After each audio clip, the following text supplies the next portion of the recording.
Le 8 mai 1945, quand la nouvelle de la victoire parvint à Paris, le général de Gaulle, qui incarnait la voix de la France libre et combattante, adressa ces mots à la nation. Tandis que les rayons de la gloire font une fois de plus resplendir nos drapeaux, la patrie porte sa pensée et son amour d'abord vers ceux qui sont morts pour elle, ensuite vers ceux qui ont tant pour son service, tant combattu et tant souffert. Pas un effort de ces soldats, de ces marins, de ces aviateurs, pas un acte de courage ou d'abnégation de ses fils et de ses filles, pas une souffrance de ces hommes et de ces femmes prisonniers, pas un deuil, pas un sacrifice, pas une larme n'auront donc été perdus. Le sacrifice pour la victoire avait été immense. Aux soldats morts, blessés, prisonniers, aux résistants foudroyés ou torturés, s'ajoutaient les civils assassinés et déportés, en particulier les juifs morts dans la Shoah, ainsi que les champs de ruines laissés par les durs combats de la libération. La France était meurtrie, mais un peuple entier avait survécu à l'une des pires épreuves de son histoire grâce au soutien de ses alliés. Le 8 mai 1945, à l'heure de la capitulation allemande, qui allait bientôt être celle de la découverte de l'ampleur des crimes nazis, l'heure était aussi déjà à la reconstruction, pour que jamais ne se reproduisent les erreurs de 1940 et pour que la France renoue avec sa grandeur. C'est dans l'épreuve que se forgent les grandes nations. Et le 8 mai 1945, la France décidait de se choisir un grand destin. Dans l'effervescence de la victoire et pour faire écho aux immenses sacrifices consentis pendant les années de guerre, les Françaises et les Français reprenaient confiance en eux-mêmes.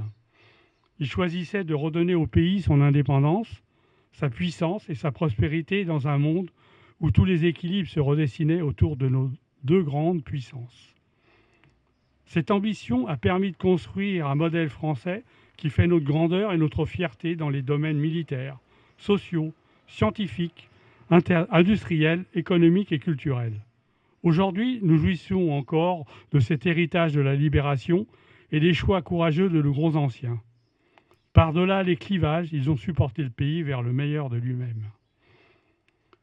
Alors que ce cycle des commémorations du 80e anniversaire de la libération se termine, dans un monde où les menaces se multiplient, où des menaces anciennes planent à nouveau sur le pays, alors que les rapports de force internationaux se reconfigurent, souvenons-nous des sacrifices qu'une génération entière de Françaises et de Français a acceptés pour libérer le pays, pour le reconstruire et pour nous donner les moyens de notre souveraineté.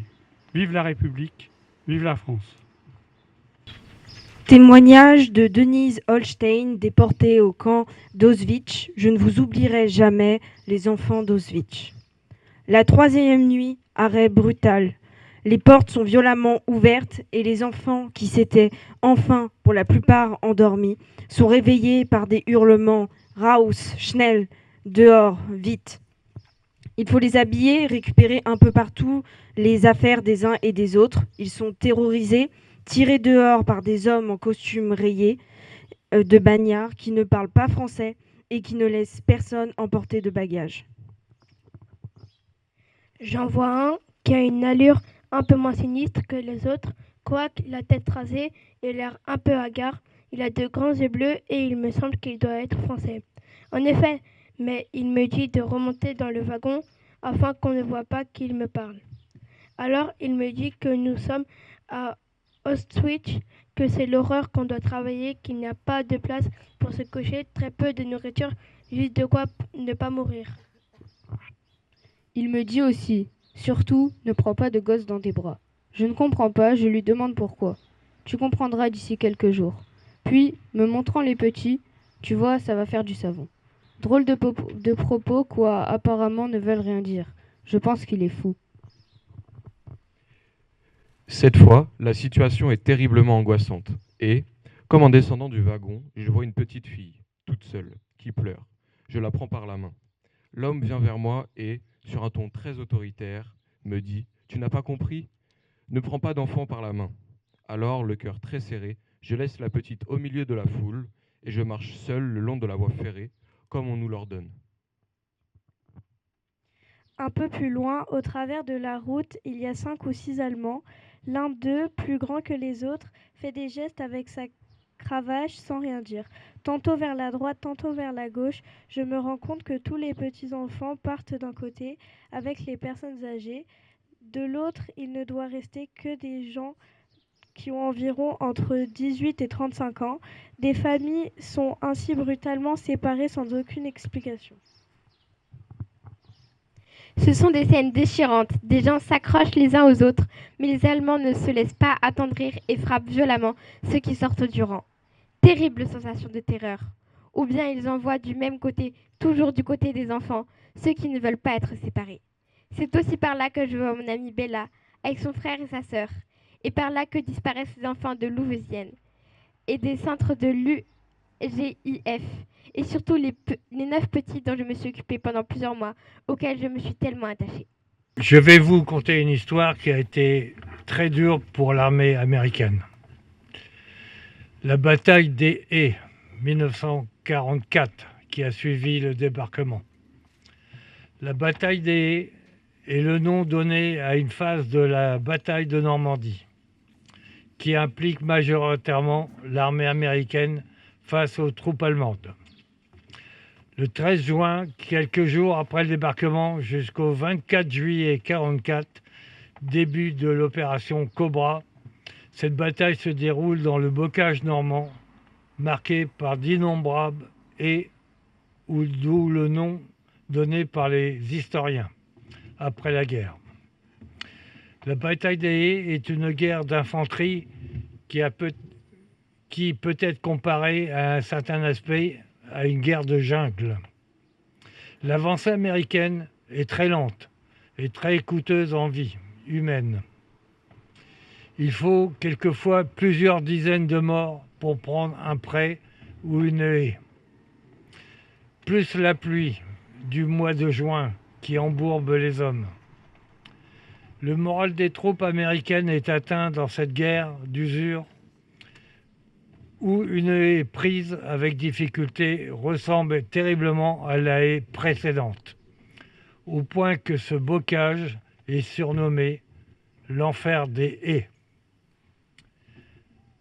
D'un point de vue tactique, chaque haie présente un nouveau retranchement allemand à conquérir, surtout que les blindés ne pouvaient pas appuyer les troupes. L'état-major américain n'avait pas prévu de disputer des combats intenses dans cette zone et sous-estimait les difficultés de la configuration du terrain, rendant difficile tout mouvement de chars et les hommes disposant de peu de visibilité.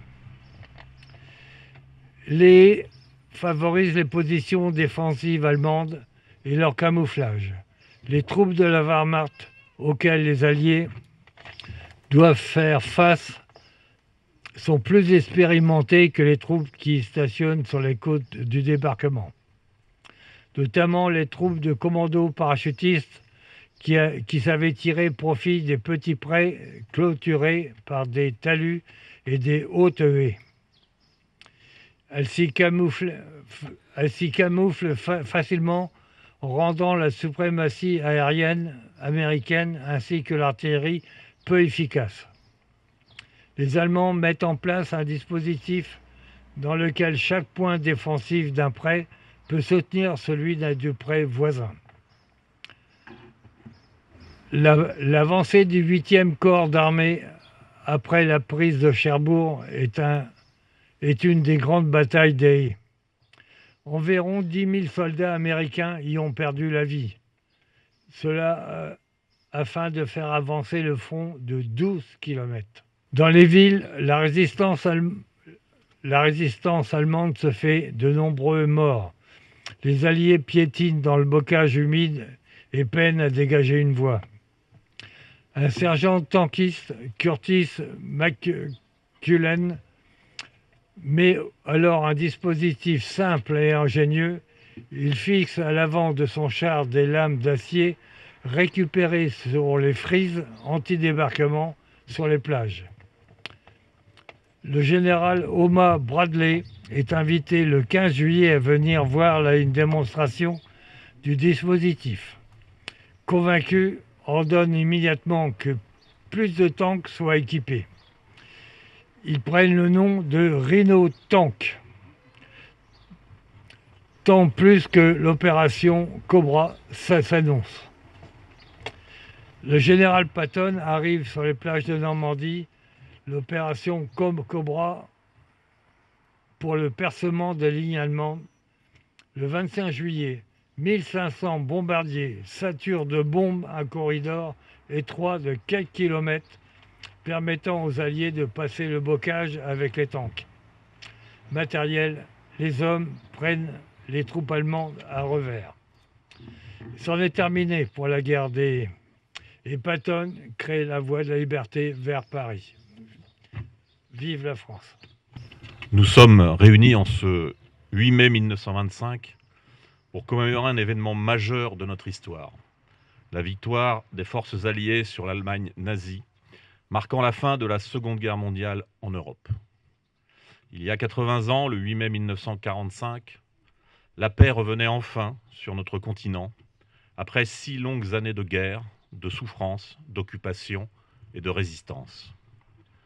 Aujourd'hui, en ce lieu de mémoire, notre présence témoigne de notre fidélité à ceux qui ont lutté, souffert et parfois donné leur vie pour que la France demeure libre. Nous rendons en ce jour anniversaire un hommage particulier aux 12 soldats américains de la 7e division blindée rattachée à la 3e armée du général Patton, morts sur le territoire de Cesson et de Seine-Port entre le 23 et le 26 août 1944. Ces hommes n'ont pas beaucoup connu nos villes et leurs habitants. Désormais, ils font partie de notre histoire et leurs noms sont pour l'éternité associés aux nôtres, gravés pour 10 d'entre eux sur le monument qui se situe à l'entrée de Cesson, sur la route qui mène à Seine-Port. Cette journée n'est pas seulement un hommage au passé, c'est un engagement pour l'avenir. Elle nous rappelle que la paix n'est jamais acquise, que la liberté est un bien précieux qu'il nous appartient de préserver et de transmettre.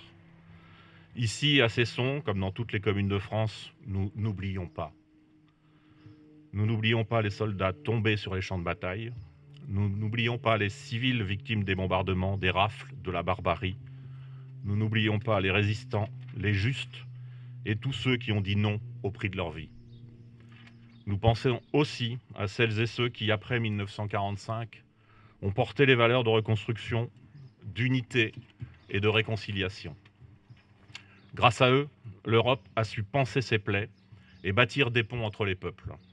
Cette paix, née des cendres d'une guerre terrible, est le socle de notre démocratie et de nos institutions.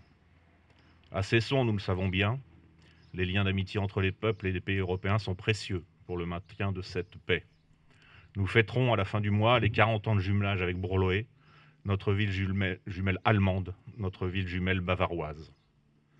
Nos jumelages avec nos amis, nos frères anglais, roumains, mauritaniens et allemands sont le terreau pour que les générations futures de ces villes cultivent cette fraternité nécessaire à cette paix durable. Je dis à notre jeunesse présente ce jour, vous êtes les héritiers du nécessaire devoir de mémoire. Vous n'avez pas connu la guerre, moi non plus, mais vous avez le devoir d'en comprendre le sens, d'en porter les leçons.